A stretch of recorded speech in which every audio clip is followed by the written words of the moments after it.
Bapak-bapak, ibu-ibu, saudara-saudari sekalian, selamat siang.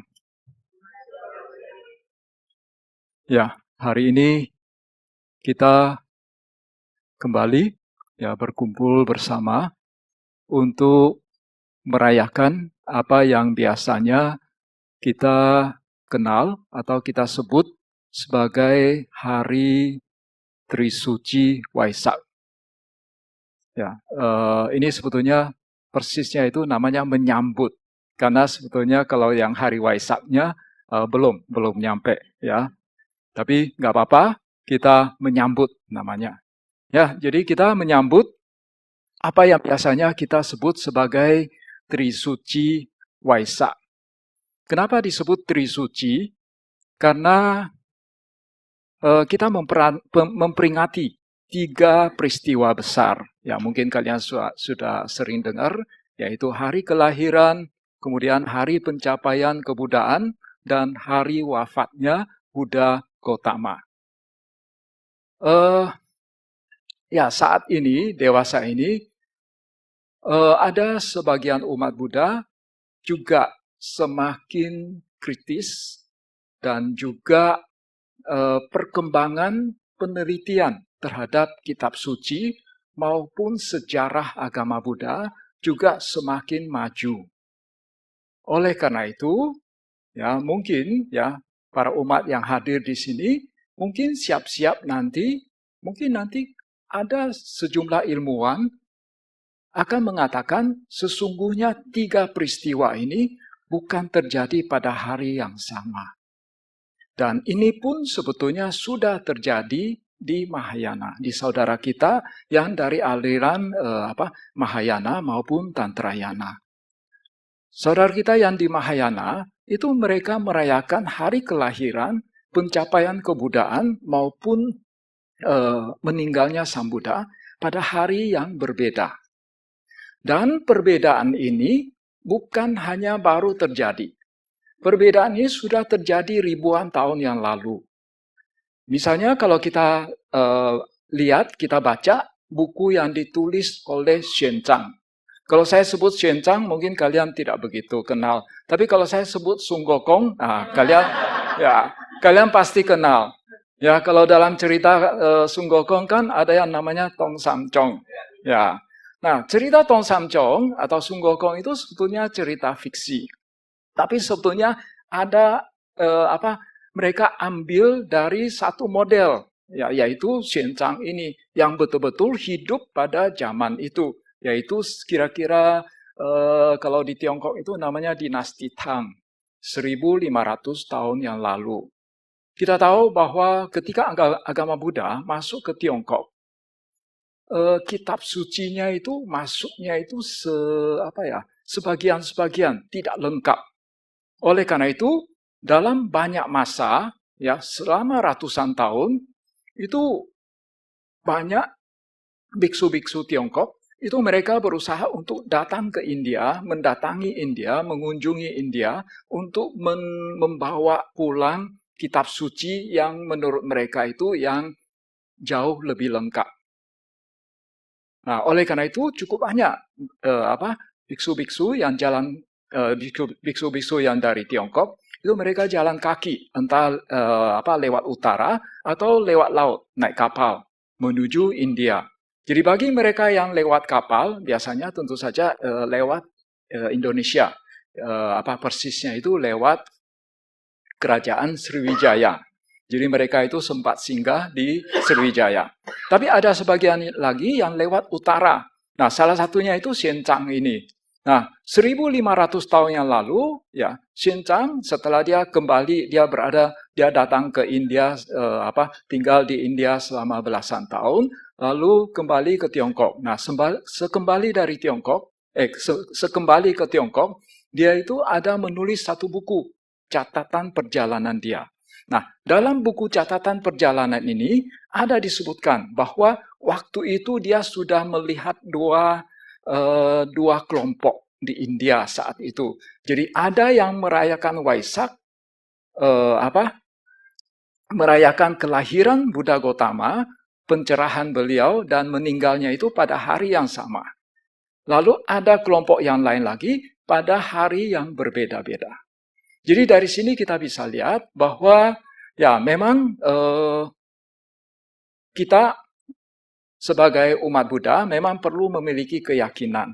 Tapi kita juga tidak usah terlalu melekat pada hari, maksudnya itu tentang hari kelahiran Sang Buddha, apakah itu tiga peristiwa itu terjadi sekaligus pada hari Waisak atau tidak. Kita tidak perlu terlalu melekat terhadap hal itu.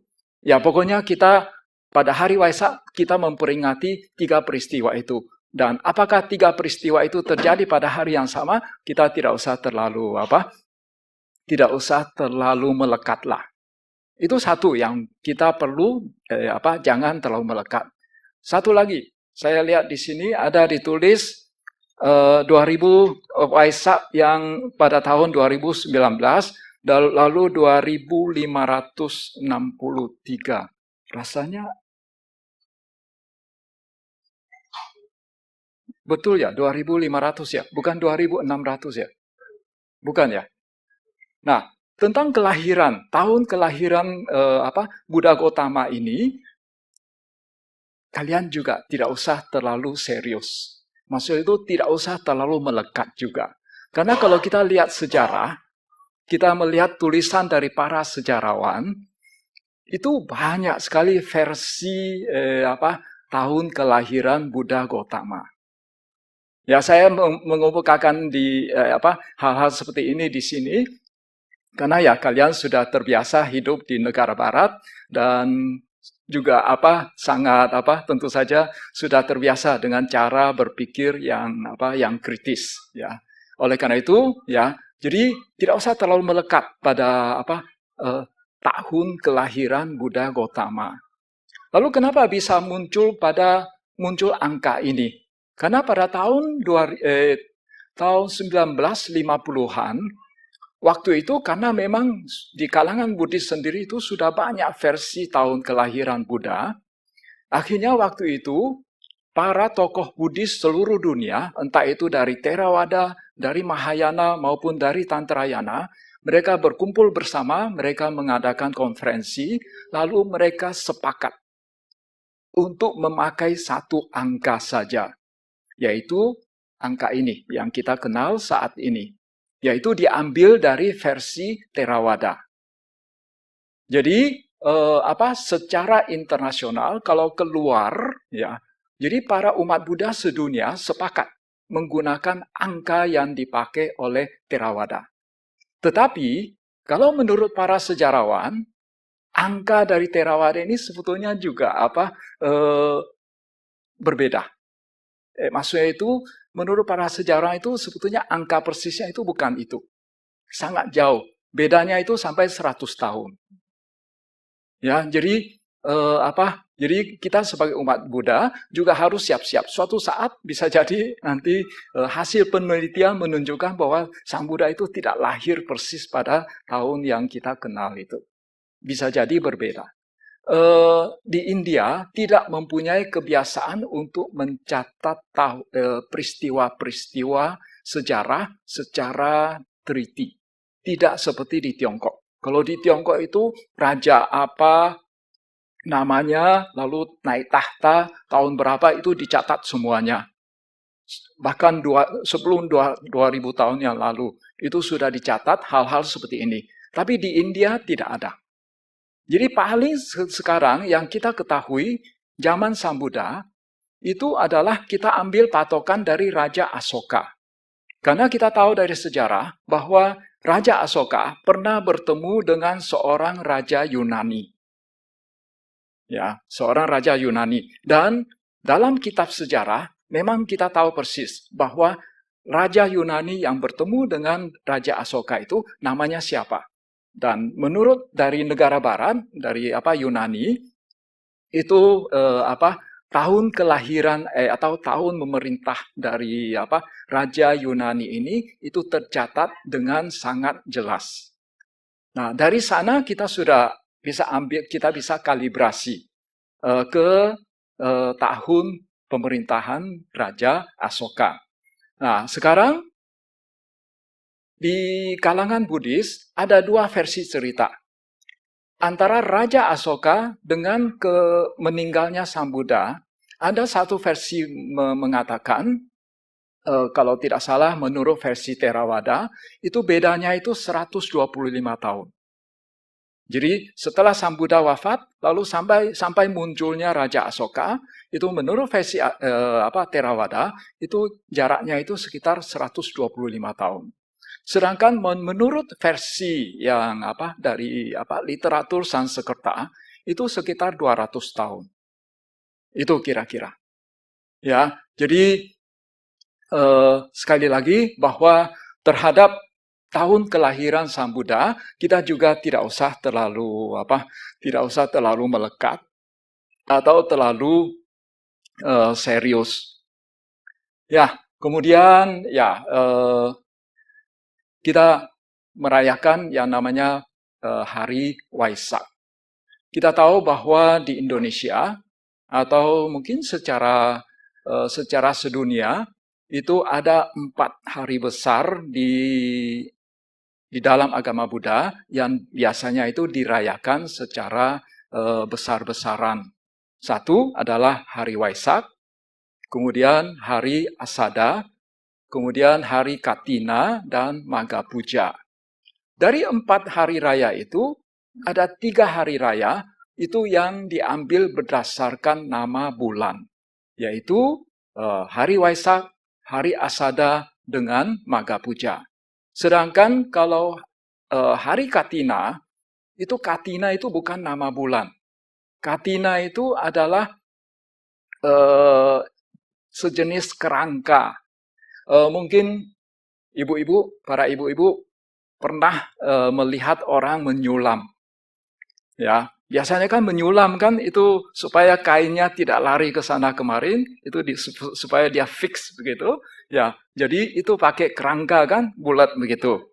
Nah, yang namanya katina itu adalah kerangka seperti itu.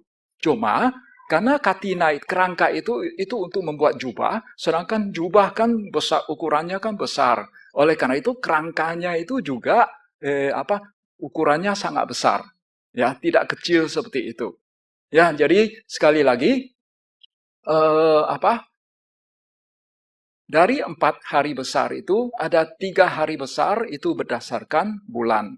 Kemudian hanya satu hari besar itu bukan berdasarkan bulan, yaitu Hari Katina. Oh ya, kembali lagi ke ini juga, ke tahun Buddhis. Kalau kita perhatikan juga di negara Theravada ada 2 versi angka negara Buddhis, yaitu versi Sri Lanka dan Myanmar, lalu satu lagi versi Thailand. Perbedaannya itu 1 tahun. Kalau kalian teliti. Oleh karena itu, kalau kalian nanti lihat, lah ini kok beda ya? Jadi tidak usah bingung, karena memang ada 2 versi. Ya, ada 2 versi. Jadi di antara Theravada dengan Mahayana berbeda tahun, kemudian juga di kalangan Theravada sendiri juga ada 2 versi. Satu kelompok yang Myanmar sama Sri Lanka, lalu satu kelompok lagi Thailand, Kamboja, dengan Laos. Nah, itu berbedanya itu selama 1 tahun. Karena perayaan Hari Waisak di sini itu bukan jatuh pada hari H-nya, oleh karena itu di sini rasanya tidak ada yang disebut sebagai detik-detik Waisak. Tapi nanti detik-detik Waisak waktu saya ada di Los Angeles. Jadi sekali lagi bahwa di kalangan umat Buddha sendiri ada pada dasarnya itu ada 2 kelompok besar. Satu yang lebih dominan itu adalah bakti mereka atau sadda mereka. Jadi pokoknya mereka hanya yakin begitu saja, tidak begitu banyak analisis, tidak begitu kritis. Tapi ada sekelompok lagi itu sangat kritis, ya. Saking kritisnya sekarang, ya, sekelompok umat tersebut, bahkan ada sebagian mereka meragukan sendiri itu isi dari kitab suci. Oleh karena itu, sekarang ada yang namanya Ibiyana, ya, Early Buddhism Yana.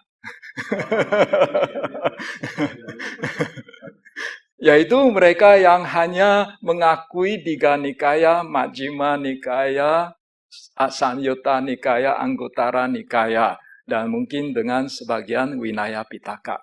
Yang lain-lain itu seperti Jataka, Petawatu, Wimanawatu, wah mereka bilang itu cerita dongeng. Ya, jadi ya memang kita harus mengakui bahwa begitulah yang terjadi di kalangan umat Buddha saat sekarang. Ada yang sangat kritis, ya, terutama ini muncul di kalangan Theravada. Lalu satu lagi yang tidak begitu kritis. Pokoknya dia pokoknya dia yakin begitu saja, dia tidak begitu peduli. Ya, apakah itu masuk akal atau tidak? Pokoknya dia percaya sama Buddha, percaya sama ajaran Buddha, dia sangat bakti kepada sangga. Ya, saya pikir di antara umat yang hadir di sini pun itu mungkin juga ada ya variasi umat seperti itu. Kembali lagi ke hal-hal yang agak kritis, ya saya sekaligus menyinggungnya tentang hari Uposatha. Ya, mudah-mudahan saya ini tidak terlalu mengobok-obok ini keyakinan kalian. Tapi ini cepat atau lambat pasti kalian akan mengetahui hal ini. Ya, tinggal waktu saja.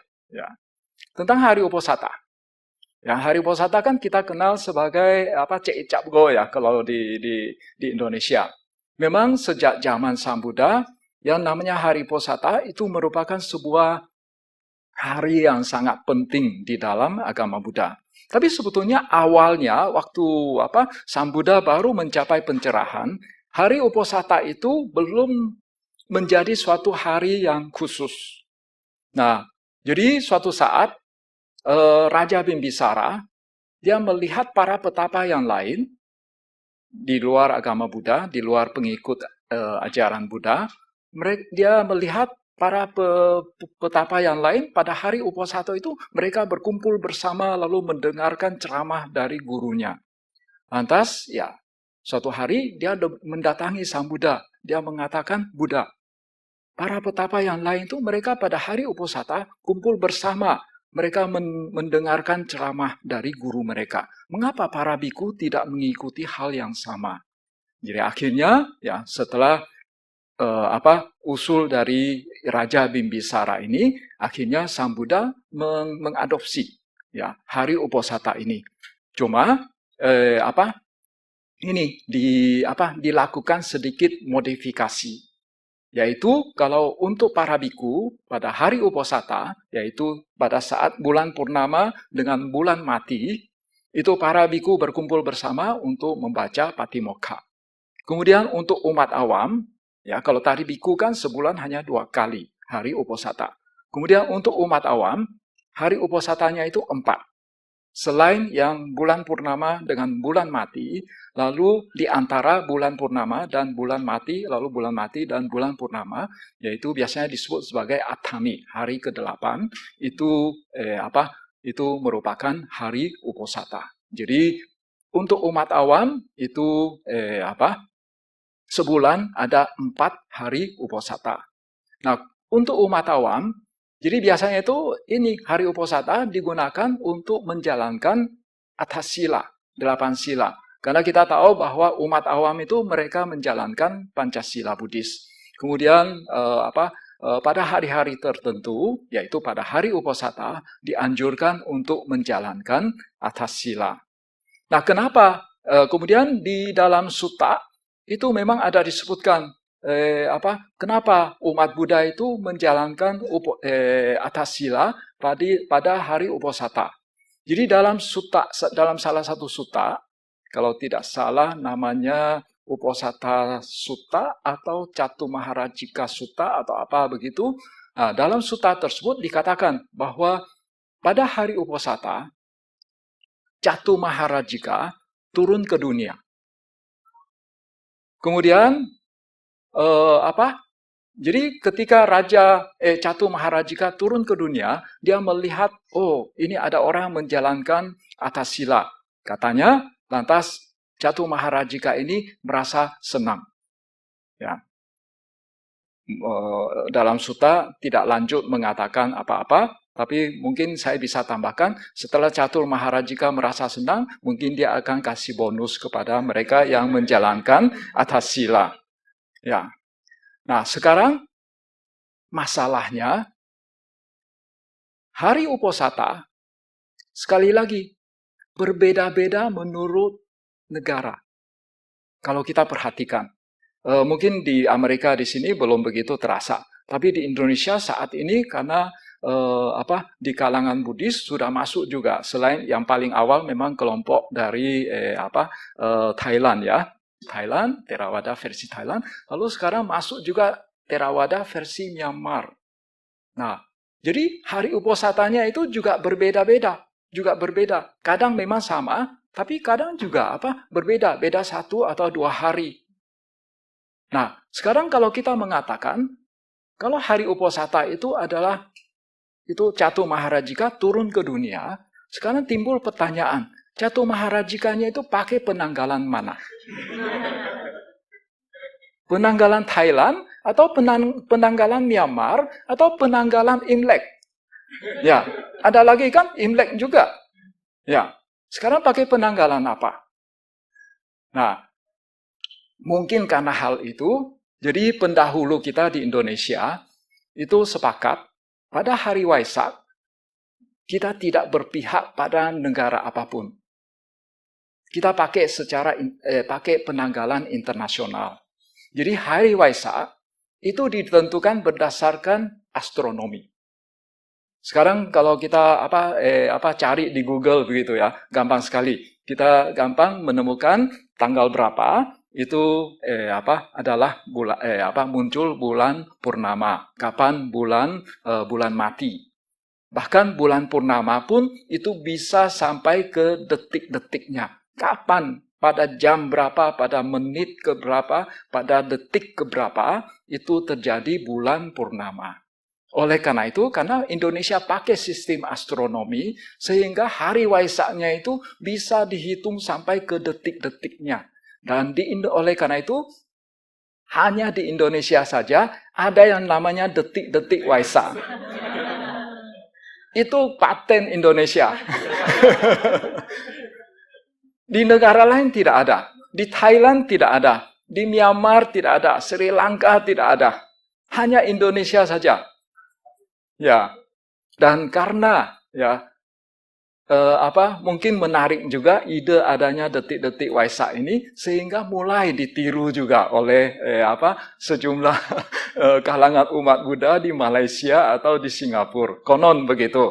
Saya tidak tahu betul atau tidak. Ya.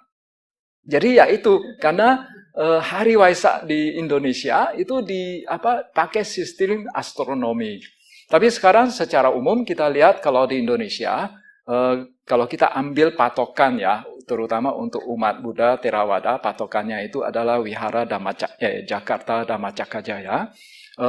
Biasanya itu untuk umat awam, hari Uposatha menggunakan kalender Imlek.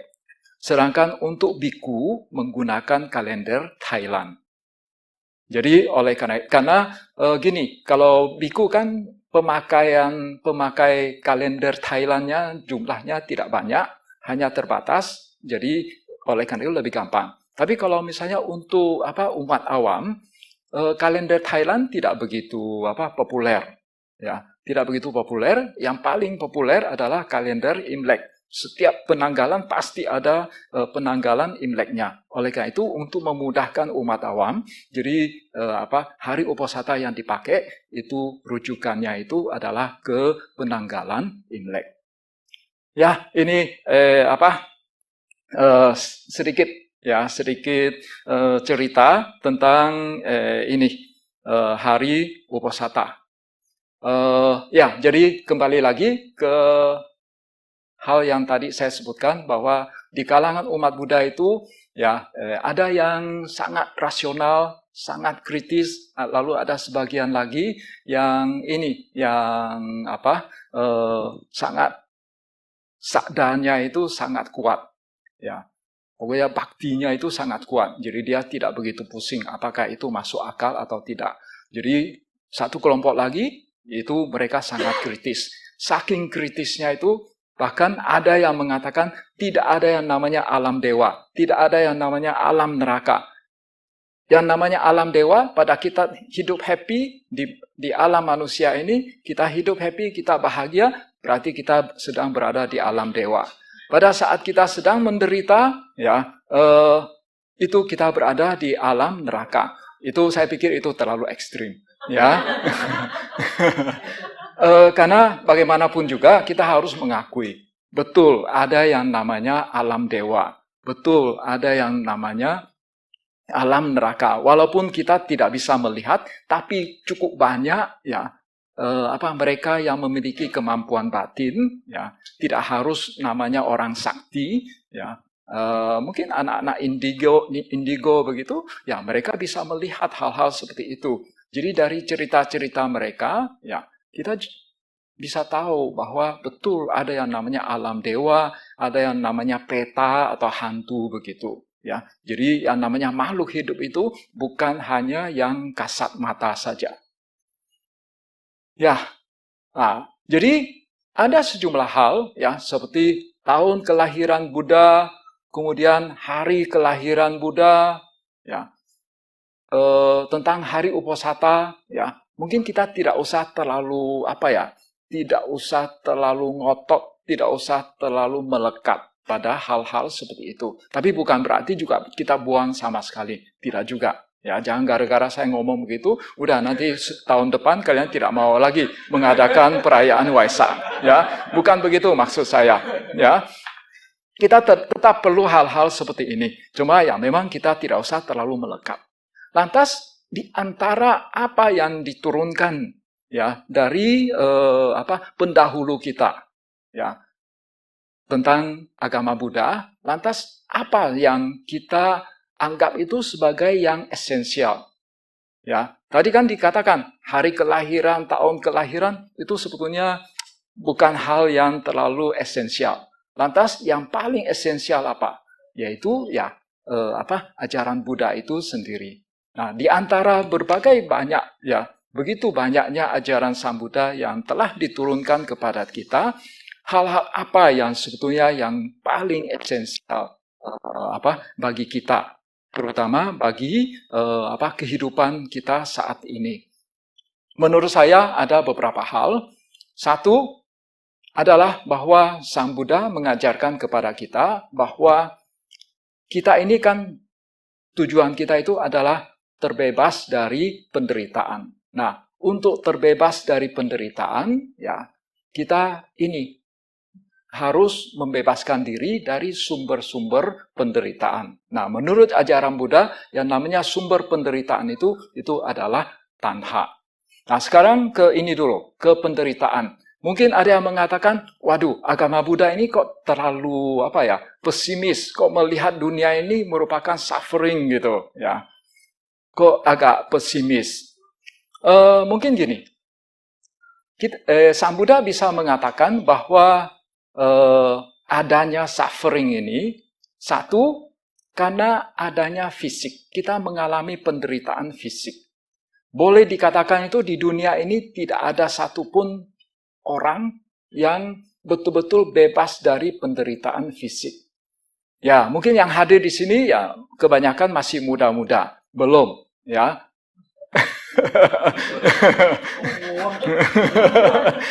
Oh, sudah mulai ya, sudah mulai merasa, ya. Ya, tapi ya suatu saat kita pasti akan mengalami penderitaan fisik itu, terutama kalau usia sudah mulai tua. Saya juga sudah mulai, ya. Itu. Jadi secara fisik karena kita memiliki badan ini, itu kita tidak bisa menghindarkan diri dari penderitaan secara fisik. Kemudian penderitaan apa lagi? penderitaan yang non fisik. Misalnya, ketika saya tidak mendapatkan apa yang saya inginkan, itu juga saya akan mengalami penderitaan. Di dunia ini, siapa yang bisa mendapatkan semua apa yang dia inginkan? Tidak ada. Ya, pasti ada sejumlah hal yang tidak bisa kita dapatkan. Nah, lantas, ya, Sang Buddha mengatakan, lantas bagaimana kita bisa terbebas dari penderitaan karena itu? Ya, kita setel keinginan kita. Ya, jadi kita tetap boleh saja memiliki keinginan, tapi kita jangan terlalu melekat pada keinginan itu. Jangan terlalu ngotot. Itu sebetulnya yang diajarkan oleh Sang Buddha. Keinginan untuk datang mengikuti perayaan Waisak, bagus. Ya, keinginan untuk bermeditasi, bagus. Keinginan untuk mencapai nibbana, itu bagus. Tetapi, yang tidak bagus, itu adalah kita ngotot. Misalnya, di rumah, misalnya anak sedang sakit, atau istri sedang sakit, lalu dia ngotot. Pokoknya hari ini saya harus datang ke wihara. Nah, itu sumber penderitaan. Ya kan? Ya, itu. Kira-kira. Kemudian hal lain lagi yang membuat kita mengalami suffering itu adalah mungkin ada yang mengatakan demikian. Bante, saya ini kok rasanya baik-baik saja tuh, saya bahagia-bahagia saja, ya. Terutama mungkin misalnya dia saat ini masih muda, secara fisik masih sehat. Lalu secara ekonomi, secara materi juga tidak kekurangan apa-apa. Tetapi menurut ajaran Buddha, sebetulnya dalam hati kecil orang-orang seperti ini menyimpan sejumlah kekhawatiran. Kapan saya bisa mempertahankan keadaan seperti itu? Nah, kekhawatiran seperti itu yang mungkin tidak begitu terasa, itu juga sebetulnya merupakan sejenis suffering. Ya.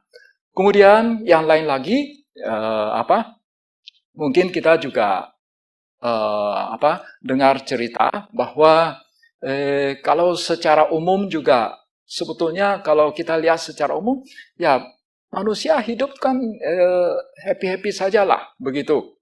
Ya, tetapi bagi mereka yang mampu melihat berbagai kelahiran, berbagai kehidupan, maksudnya itu gini.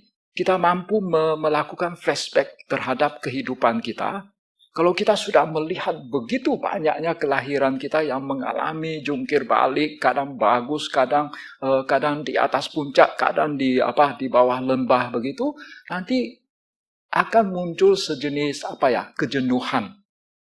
kejenuhan, rasa capek begitu. Nah, ini sesungguhnya juga merupakan sebuah suffering. Ya, jadi pada dasarnya, ya di dalam agama Buddha, dalam ajaran Buddha, Sang Buddha mengatakan bahwa ada suffering, kemudian untuk terbebas dari suffering itu, kita jangan ada craving, jangan ada tanha. Ingat ya, bahwa craving ini sebaiknya jangan diterjemahkan sebagai keinginan. Ya, bukan keinginan. Craving itu adalah sejenis keinginan yang kita ngotot begitu. Ya, itu yang namanya craving. Kemudian itu menurut saya itu hal yang cukup esensial di dalam ajaran Buddha. Kemudian yang berikut adalah tentang hukum karma. Itu juga merupakan sebuah ajaran yang cukup esensial. Dari hukum karma ini itu setelah kita mengenal ya adanya hukum karma, oleh karena itu membuat kita itu berusaha untuk melakukan berbagai perbuatan baik. Misalnya kita mencoba untuk berdana, ya, lalu kita mencoba untuk menjalankan sila, kita mencoba untuk berlatih meditasi, meningkatkan kebijaksanaan kita. Karena dari hukum karma ini kita mengetahui bahwa hidup ini bukan saat ini saja. Setelah kita meninggal, nanti kita akan ada kelanjutannya. Dan hal-hal yang bisa kita bawa pergi itu adalah kebajikan-kebajikan yang kita dapatkan dari perbuatan baik, misalnya berdana, menjalankan sila, bermeditasi, dan meningkatkan kebijaksanaan. Tentang hukum karma ini, mungkin ada sedikit catatan yang perlu saya tambahkan. Meyakini adanya hukum karma bukan berarti kita itu menyerah pada apa yang disebut sebagai nasib atau entah itu disebut takdir misalnya. Bagaimana sebetulnya pandangan ajaran Buddha itu terhadap yang namanya hukum karma? Dari apa yang diajarkan di dalam Abhidhamma, semua yang kita alami melalui panca indera,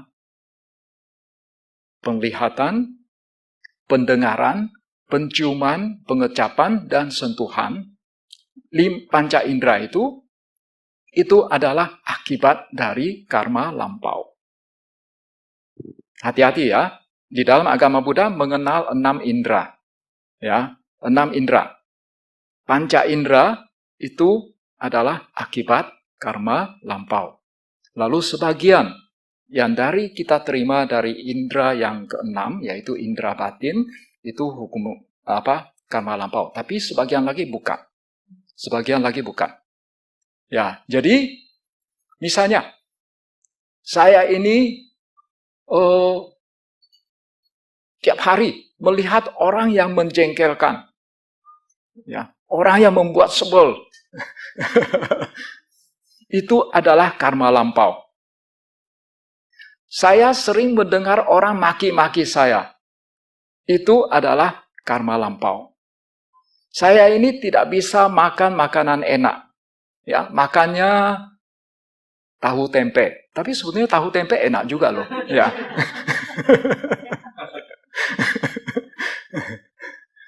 Saya misalnya jarang sekali makan makanan yang enak. Itu adalah karma lampau. Ini contoh. Jadi semua yang kita terima melalui panca indera itu adalah karma lampau. Yang bukan karma lampau adalah reaksi kita terhadap apa yang kita alami melalui panca indera. Saya tiap hari melihat orang yang menjengkelkan, tapi itu adalah karma lampau. Tapi bagaimana saya bereaksi terhadap orang-orang yang menjengkelkan ini, memang kecenderungan saya nanti bereaksi seperti apa, itu memang ada hubungan dengan karma lampau. Tapi itu bukan 100%. Saya sebetulnya masih mempunyai free will untuk bagaimana saya bereaksi terhadap apa yang saya terima melalui indera penglihatan ini. Demikian pula terhadap maki-makian orang. Ya, saya dimaki orang itu memang adalah akibat karma lampau.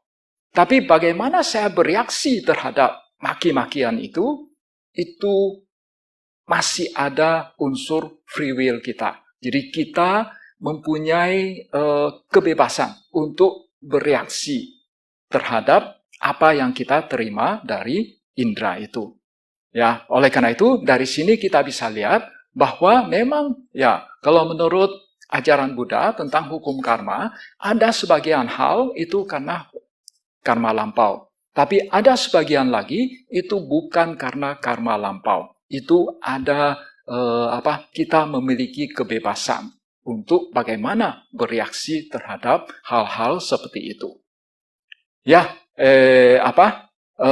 itu menurut saya hal-hal yang cukup esensial yang ada di dalam agama Buddha, karena itu yang paling dekat dengan kehidupan sehari-hari kita.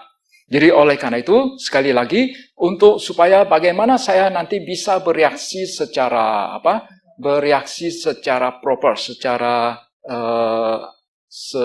selayaknya terhadap apa yang saya alami, ya kita perlu melatih diri dalam kesabaran, itu melalui melatih sila, ya melalui latihan meditasi. Ya Itu kemudian terakhir, ya jadi kita bisa lihat bahwa kembali ke tadi bahwa kita bisa menafsirkan ajaran Buddha secara kritis. Lalu satu lagi boleh saja kita menafsirkan Buddha itu dengan lebih banyak berdasarkan rasa bakti, rasa yakin. Saat ini di Indonesia juga muncul satu gejala. Ada sebagian umat Buddha itu mengatakan, saya ini bukan beragama Buddha. Saya ini menganut ajaran Buddhisme. Mungkin kalian heran, bukannya ini sama saja, ya. Ya, munculnya reaksi seperti ini karena mungkin agak bereaksi terhadap sejumlah fenomena di mana gara-gara agama orang saling membunuh begitu. Sehingga kadang-kadang jadi ada sebagian umat juga itu mulai agak jijik terhadap apa yang disebut sebagai agama, termasuk terhadap agama Buddha. Jadi apa beda? Jadi ada kelompok mengatakan saya bukan beragama Buddha, saya bukan penganut agama Buddha, tapi saya penganut Buddhisme. Apa bedanya?